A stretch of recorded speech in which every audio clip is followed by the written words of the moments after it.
João acordou com o som de sirenes e quando pela rua estreita de Alfama, em Lisboa. Seu coração disparou ao ver pela janela os bombeiros correndo em direção à sua casa, e quando desceu as escadas correndo, encontrou a estufa que ele e Miguel haviam construído com tanto esforço reduzida a cinzas flamejantes. Mas o pior veio depois. Os testes revelaram que o fogo não fora acidental, mas provocado por solo envenenado com herbicidas tóxicos, plantados deliberadamente por alguém que odiava ver dois homens vivendo abertamente como maridos. A notícia se espalhou como fogo em palha seca pela vizinhança conservadora. João, um arquiteto de 35 anos com raízes em uma família católica tradicional do norte de Portugal, sentiu o chão se abrir sob seus pés. Ele e Miguel, seu companheiro há 8 anos e marido legal há 2, haviam escolhido aquele pequeno terreno nos arredores da cidade para construir não só uma estufa, mas um símbolo de sua vida juntos. Plantas raras, flores exóticas e vegetais orgânicos que vendiam no mercado local, era o sonho deles, nascido de noites insones discutindo planos sob as estrelas do Alentejo, onde se conheceram durante um festival de vinho. Agora, tudo isso estava destruído. A polícia chegou logo depois, interrogando-os com olhares céticos. "Vocês têm inimigos?" perguntou o inspetor, um homem de meia idade com bigode grisalho, enquanto anotava em um bloco sarrado. João hesitou, trocando um olhar com Miguel, que estava pálido, os olhos vermelhos de fumaça e lágrimas contidas. Sim, eles tinham. Não inimigos declarados, mas olhares de desaprovação dos vizinhos, sussurros nas missas dominicais e comentários velados no café da esquina. Em uma sociedade onde o casamento gay era legal desde 2010, mas as mentalidades nem sempre acompanhavam as leis, ser abertamente homossexual ainda era um ato de rebelião para muitos. Miguel, um professor de biologia de 32 anos originário de uma pequena vila no Douro, apertou a mão de João com força. "Foi o Sr. António", murmurou ele baixinho, referindo-se ao vizinho idoso que morava ao lado, um viúvo devoto que nunca escondera sua aversão. António havia reclamado diversas vezes do barulho das festas que eles nunca davam, ou das plantas invasoras que supostamente cruzavam a cerca. Mas envenenar o solo?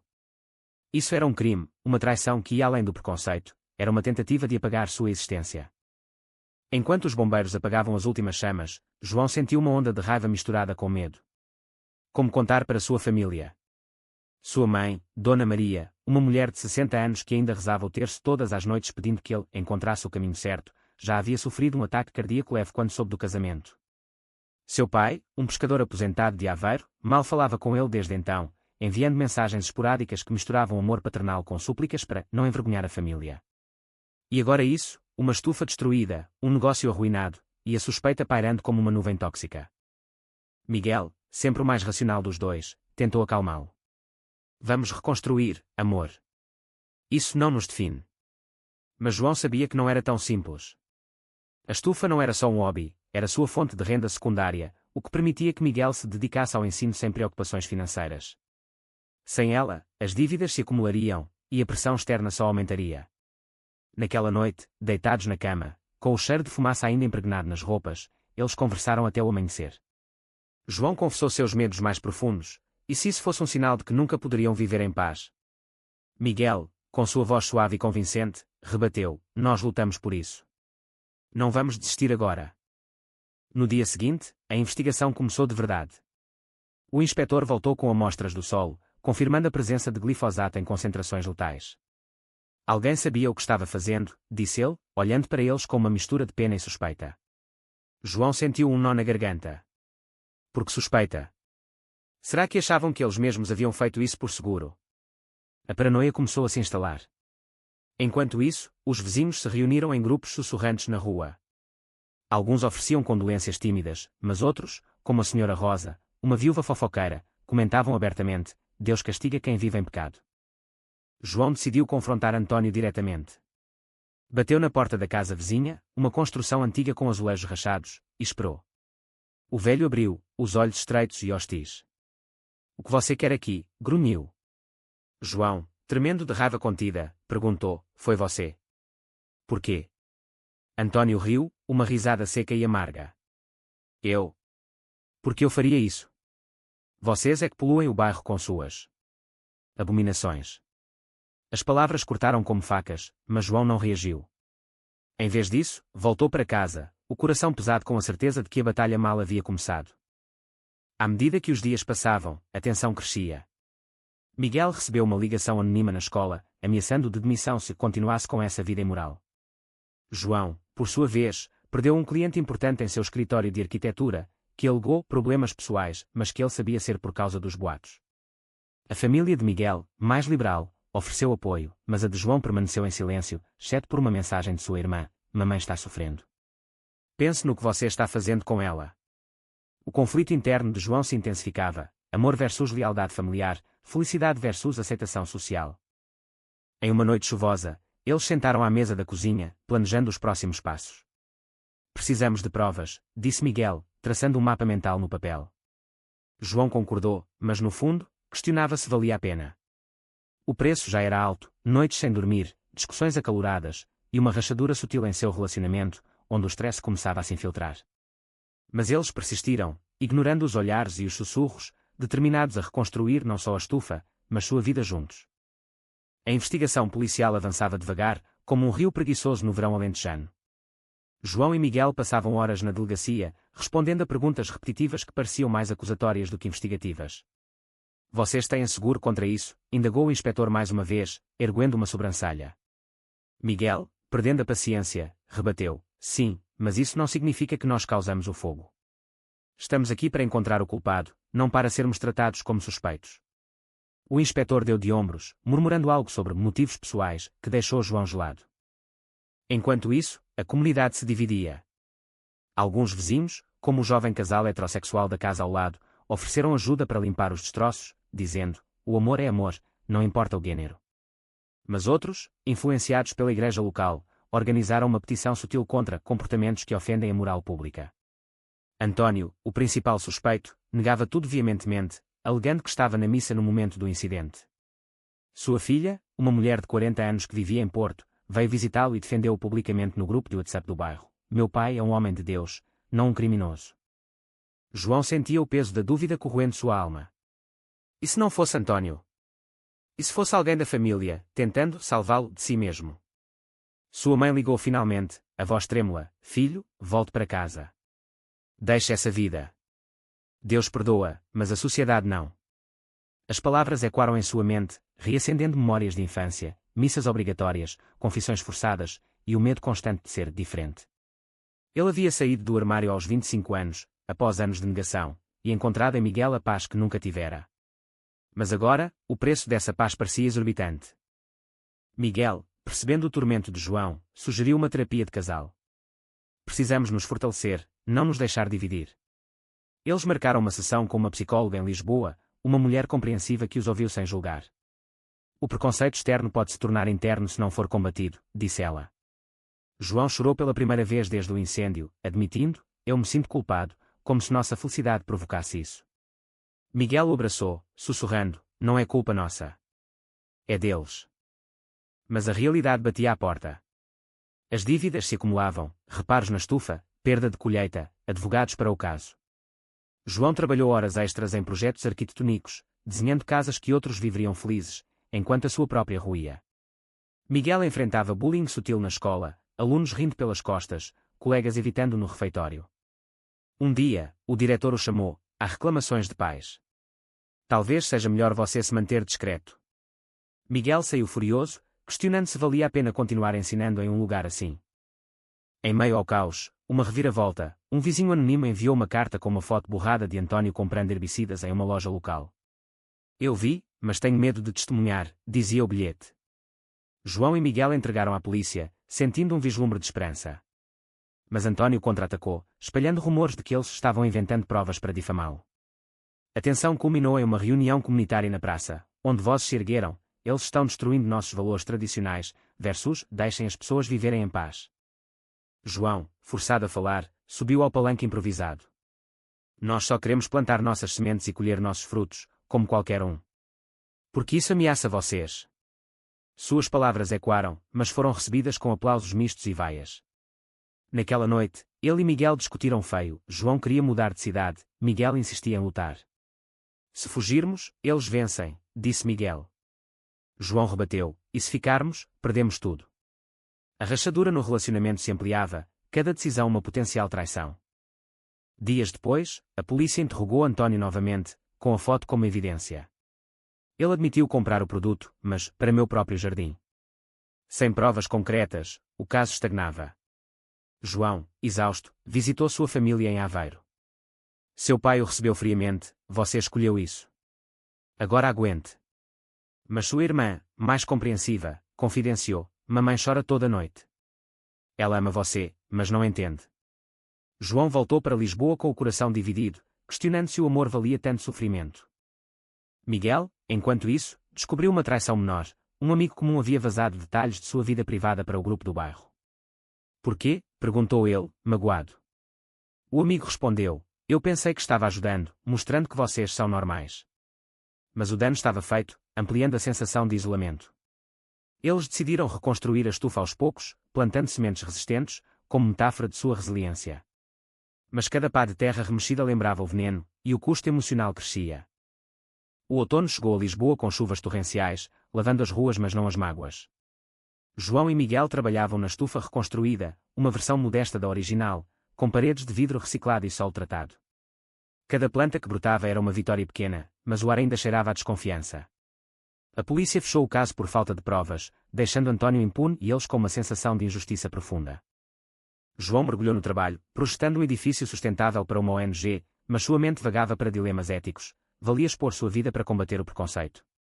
Ele participou de um fórum LGBT em Lisboa, compartilhando sua história anonimamente.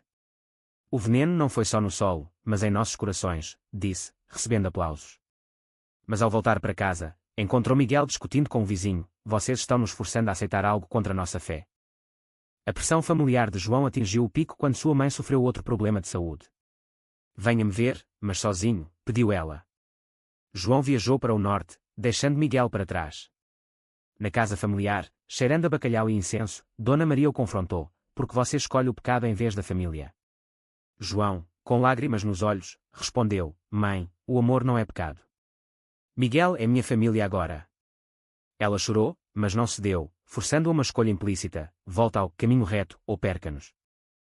De volta a Lisboa, João contou tudo a Miguel, que reagiu com mágoa, então, você considera abandoná-lo?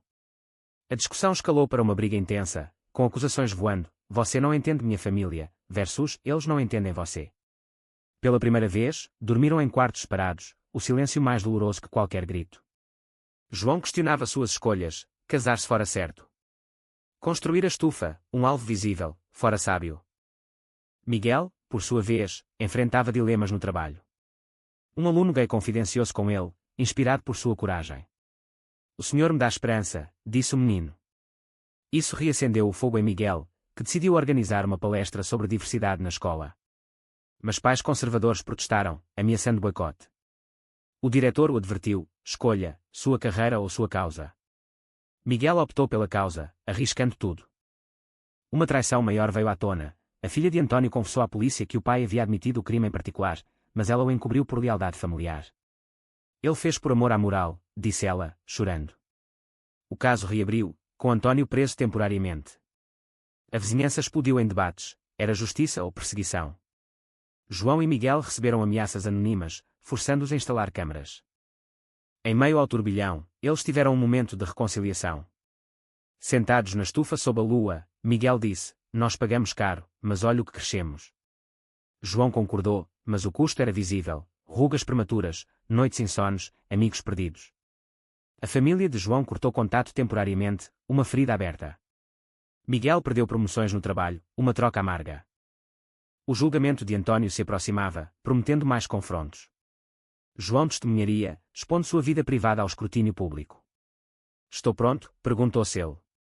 Miguel o apoiou, juntos, sim. Mas o conflito interno persistia, perdoar ou vingar. Aceitar ou lutar. Cada decisão moldava não só seu futuro, mas sua identidade. O tribunal em Lisboa era um edifício imponente, com salas e quantos que amplificavam cada sussurro. João subiu ao banco de testemunhas, o coração batendo como um tambor de procissão. Eu vi o ódio nos olhos dele, disse, apontando para António, que olhava fixo para o chão. O advogado de defesa contra-argumentou, meu cliente agiu por convicção religiosa, não malícia. A sala murmurou, dividida entre empatia e repúdio. Miguel assistia da plateia, apertando as mãos. O processo revelava camadas de preconceito, testemunhas defendendo António como um homem de bem, enquanto ativistas LGBT protestavam do lado de fora. João sentiu o peso do julgamento não só do réu, mas de sua própria vida. Porque dois homens amando-se é uma ameaça? Perguntou ele no depoimento, voz trêmula mas firme.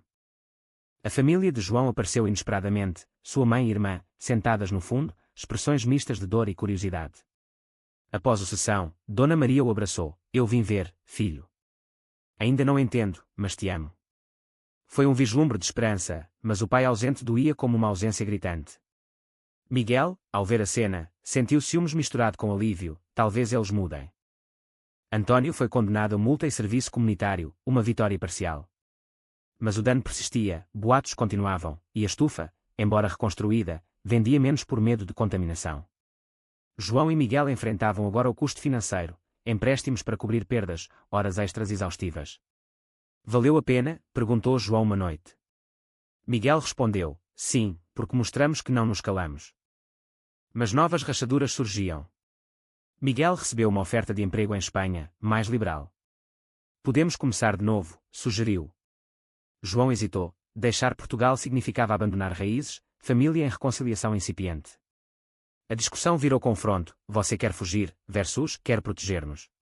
Eles se separaram temporariamente, Miguel ficando com amigos, João sozinho na casa equante.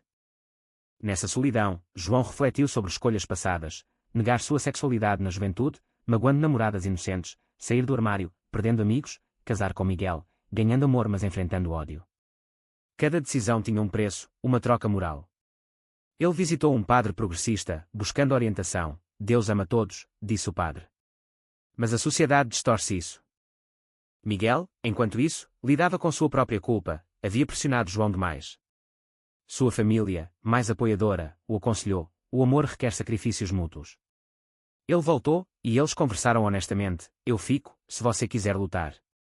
A reconciliação foi doce, mas frágil, marcada por promessas de comunicação melhor. A comunidade começou a mudar sutilmente, vizinhos que antes ignoravam agora compravam suas plantas, um gesto de solidariedade. Mas o trauma permanecia, uma cicatriz invisível.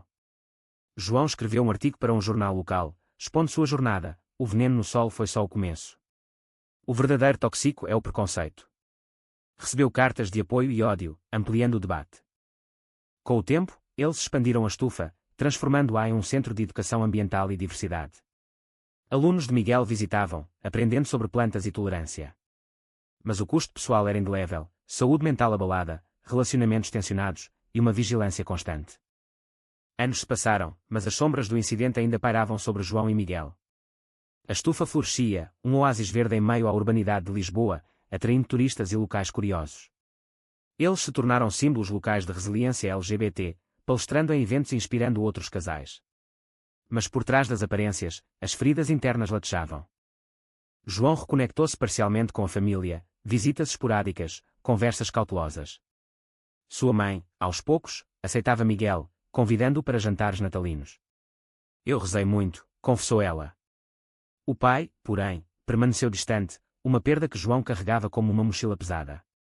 Escolhi o amor, mas paguei com laços quebrados, refletia ele. Miguel ascendeu na carreira, tornando-se coordenador de programas educativos sobre inclusão.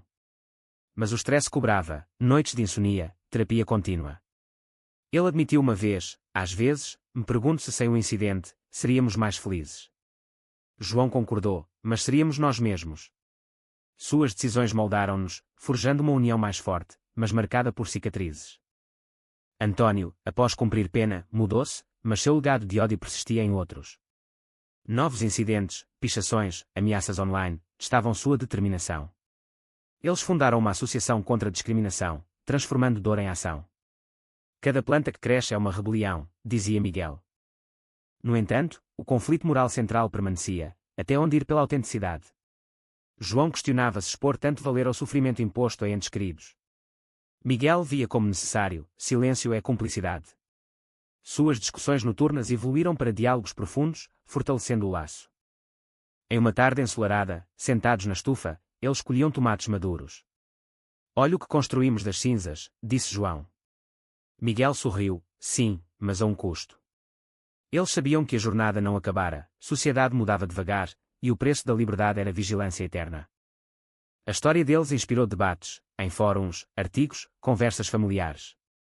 Alguns viam como triunfo, outros como tragédia evitável. No fim, a pergunta foi certo persistir em face do ódio, ou o sacrifício familiar e pessoal foi grande demais para justificar?